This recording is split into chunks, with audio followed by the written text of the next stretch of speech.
مفی زرزوش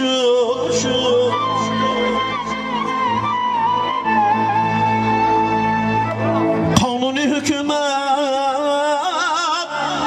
زنگیری آسوش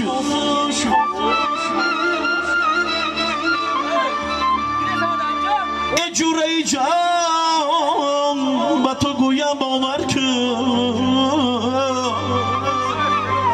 از دستی گر بچم دنیا همه میرو شد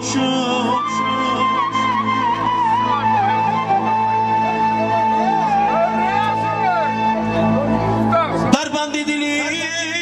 سفید جونم برم هده قاشی سیاه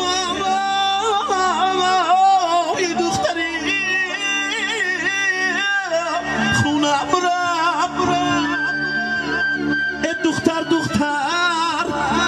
حسمانکش قاشاتایه به حسم و به سرمت و کشتای مارای پیشترا اگر زنگیری رفته خانه زن به سجده میکردی حاضر داماد آمده خانه کلین میگود که ما ارد و برنج نداریم دخترت تیمیتی نتی صدقی سرم کی دردی سرم یک سال بعد دوبار بینم جمالی رو امولا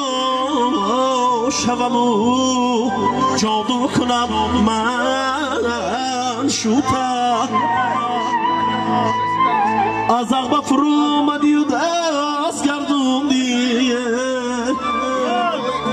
خوشتو منه تر از ویچه که چادکی آیو فیضاباتی ها موندی چودک بمرم چودک مزارو دارد آبایی خنک چشم سارا